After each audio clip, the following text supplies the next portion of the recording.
Hey kiddos, it's Mr. Michael here with you for Bible class again today. I'm so glad you are here. We are on lesson number 2 in our workbooks called Measuring by God's Rule. And remember, this is talking about the divided kingdom. We talked about how after King Saul and King David and King Solomon, that the kingdom of Israel was divided between Jeroboam in the north, which was still known as Israel, with 10 tribes, and Rehoboam was the first king in the southern part, which was known as Judah, which only had 2 tribes. So our story today, it's lesson number 2 in our workbooks. It's called Wicked King Ahab. And this is a story about something that happened in the northern kingdom, the kingdom of Israel. You see, after Jeroboam was king, then came another king named Nadab, and another one named Baasha, and Elah, and Zimri, and Omri. And it was a little while down the line before we get to this king named Ahab. So here we have King Ahab.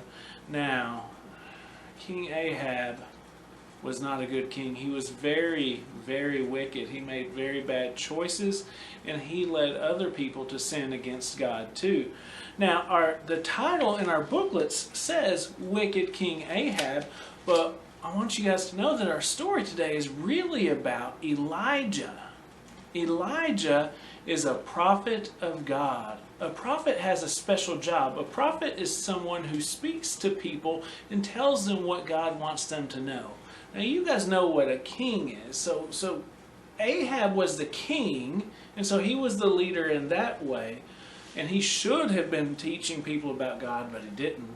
Well, Elijah was a prophet. And so it was his job to tell people what God wanted them to know. You see here, in these days, they didn't have Bibles that they could carry around or Bibles on their phones like we do today. So they needed someone to tell them the things that God wanted them to know. And that is what Elijah's job was, to tell people what God wanted them to know. He was a prophet. And so, let's get into our Bible story. We're going to tell our Bible story today with the help of some artwork I found on a website called freebibleimages.org. They were uploaded to that website by a man named Richard Gunther. He also has his own website that maybe if your parents want to help you check out, and it's just called richardgunther.com. And so, these are some neat things and lots of neat things if your parents want to look at this website and see some of the things that are on there. So, as we get into our story, remember that Elijah is a prophet who is sent from God to tell King Ahab. King Ahab was the wicked king of the northern kingdom, Israel. And so Elijah was sent to tell him what God wanted him to know. This story is found in 1 Kings chapter 17. And here is what Elijah told Ahab. As surely as the Lord, the God of Israel lives, the God I serve, there will be no dew or rain during the next few years until I give the word. Then the Lord said to Elijah, Go to the east and hide by the Kerith brook, near where it enters the Jordan River. Drink from the brook and eat what the ravens bring you, for I have commanded them to bring you food. So Elijah did as the Lord told him, and camped beside Kerith brook, east of the Jordan. The ravens brought him bread and meat each morning and evening, and he drank from the brook. But after a while, the brook dried up, and there was no rainfall anywhere in the land. What a neat story this is. And this is really just the first of 3 parts of the life of Elijah that we're going to be looking at today. So it starts off with him going to tell wicked King Ahab that there's going to be a drought. Do you know what a drought is? That means no rain at all. And they didn't have sinks and bathtubs and all these things in their house where they could just turn on the water. They had to have rainfall where there wouldn't be any water for them to drink, for their animals to drink, or to water their crops, or any of the things that they needed. So for there to be a drought would be a big deal for the kingdom of Israel. And so Elijah tells Ahab that there's going to be a drought for a long time. But then God tells Elijah exactly where he can go, and he will be provided for. God takes care of Elijah. He gives him the water from the brook. And do you remember how it said that God fed Elijah? He sent ravens. Do you know what a raven is? It's a type of bird, a blackbird. And so these birds were bringing the food to him. They brought bread and they brought meat each morning and each evening, and he had water from that brook. Wow, isn't it amazing how God takes care of us? But remember, there at the end it says, after a while the brook dried up, for there was no rainfall anywhere in the land, just like Elijah told Ahab. So let's keep reading and we'll see what happens next. Then the Lord said to Elijah, "Go and live in the village of Zarephath, near the city of Sidon. I have instructed a widow there to feed you." So he went to Zarephath. And he arrived at the gates of the village. He saw a widow gathering sticks, and he asked her, "Would you please bring me a little water in a cup?" And as she was going to get it, he called to her, "Bring me a bite of bread, too." But she said, "I swear by the Lord your God that I don't have a single piece of bread in the house, and I have only a handful of flour left in the jar and a little cooking oil in the bottom of the jug. I was just gathering a few sticks to cook this last meal, and then my son and I will die." But Elijah said to her, "Don't be afraid. Go ahead and do just what you've said, but make a little bread for me first. Then use what's left to prepare a meal for yourself and your son. For this is what the Lord, the God of Israel, says. There will always be flour and olive oil left in your containers until the time when the Lord sends rain and the crops grow again." So she did as Elijah said, and she and Elijah and her family continued to eat for many days. There was always enough flour and oil left in the containers, just as the Lord had promised through Elijah. Sometime later, the woman's son became sick. He grew worse and worse, and finally he died. Then she said to Elijah, "O man of God, what have you done to me? Have you come here to point out my sins and kill my son?" But Elijah replied, "Give me your son." And he took the child's body from her arms, carried him up the stairs to the room where he was staying, and laid the body on his bed. Then Elijah cried out to the Lord, "O Lord, my God, why have you brought tragedy to this widow who has opened her home to me, causing her son to die?" And he stretched himself out over the child 3 times and cried out to the Lord, "O Lord, my God, please let this child's life return to him." The Lord heard Elijah's prayer, and the life of the child returned, and he revived. Then Elijah brought him down from the upper room and gave him to his mother. "Look," he said, "your son is alive." Then the woman told Elijah, "Now I know for sure that you are a man of God, and the Lord truly speaks through you." Wow, another exciting part of the story of Elijah's life.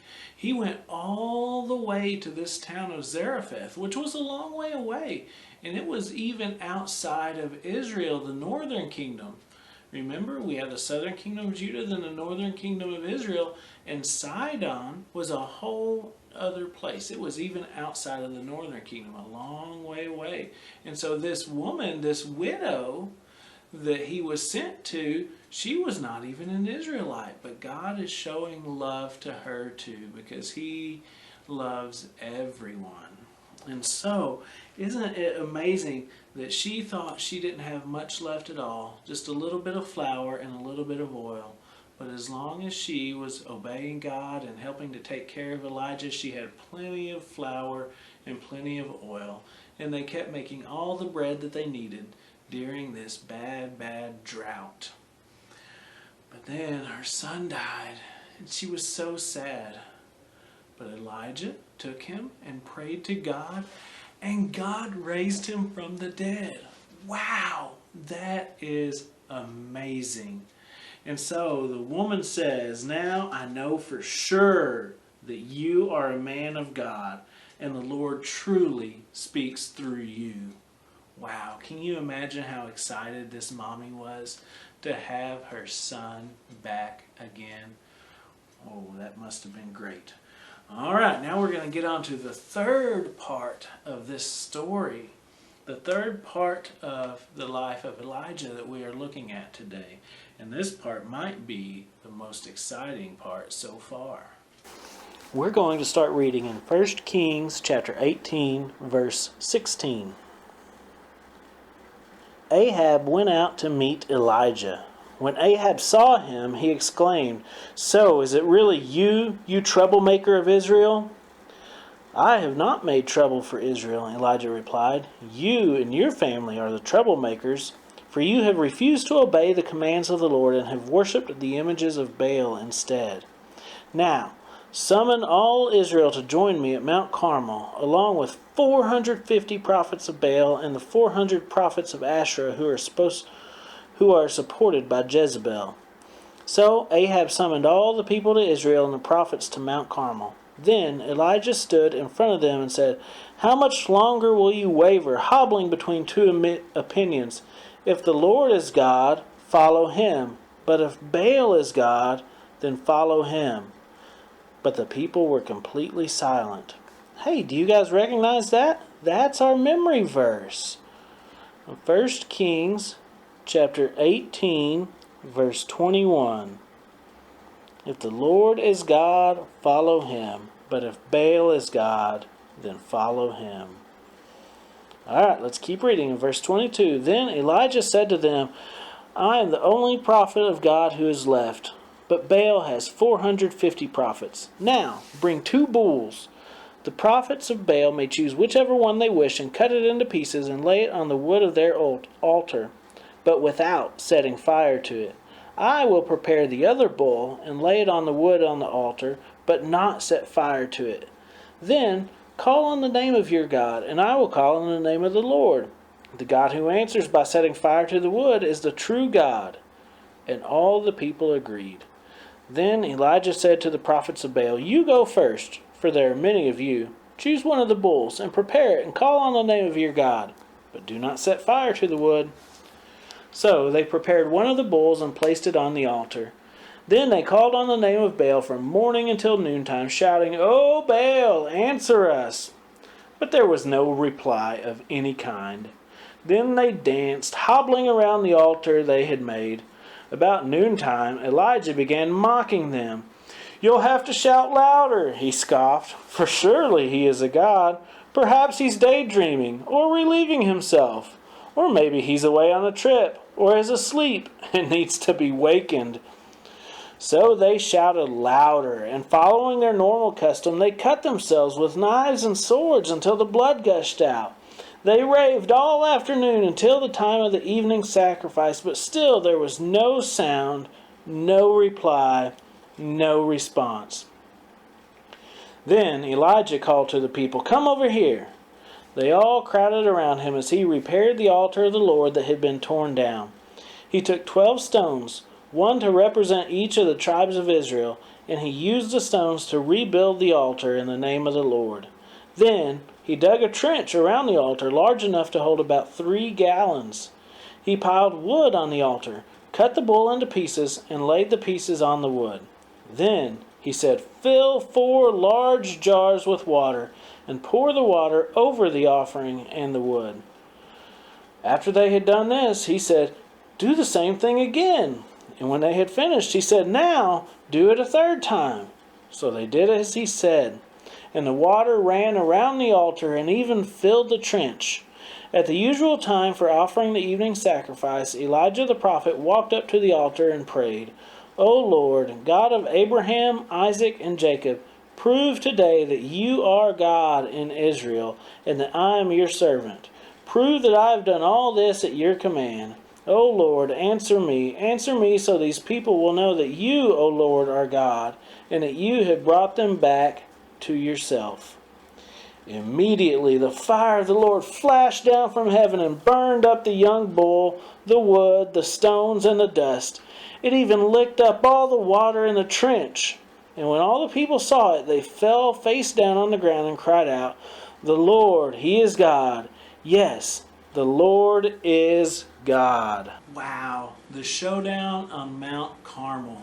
Now you guys know where our memory verse comes from. 1 Kings chapter 18, verse 21. Elijah went there and stood in front of the people. He said, "If the Lord is the one and only God, follow Him. But if Baal is the one and only God, follow him." He said that because King Ahab had led so many people to start worshiping Baal instead of the one true God. They thought that Baal could help them. And the really interesting thing is they thought Baal would help them grow their crops by providing rain and good weather. And so that's why it's even more amazing that Elijah told him there would be this drought. And this drought lasted over 3 years. 3 years with no rain. And so when they went and they built those 2 altars, and that's why it was even crazier when Elijah told them to take those 4 containers of water and to pour it over the altar. Because they were already in the middle of a drought and they didn't want to waste any water. But he wanted to show that there was no trick involved. There was no way there was anything else going on. That it was only the fire that God sent down to burn the sacrifice. And so he showed them right then and there that He is the one true God. And so many of those people who saw that day believed, just like the widow in Zarephath believed when she saw what Elijah did with her son. Wow. 3 amazing things that happened in the life of Elijah. God fed Elijah with the ravens, and then God fed Elijah with the woman and her son, and the flour and the oil that never ran out. And then God worked through Elijah to show that He is the one true God, and that the people should not worship any false gods or pretend gods like Baal. They should only worship God. All right. Well, thank you guys so much for being with us for Bible class today. I hope you have enjoyed this, and I hope to see you soon. Bye-bye.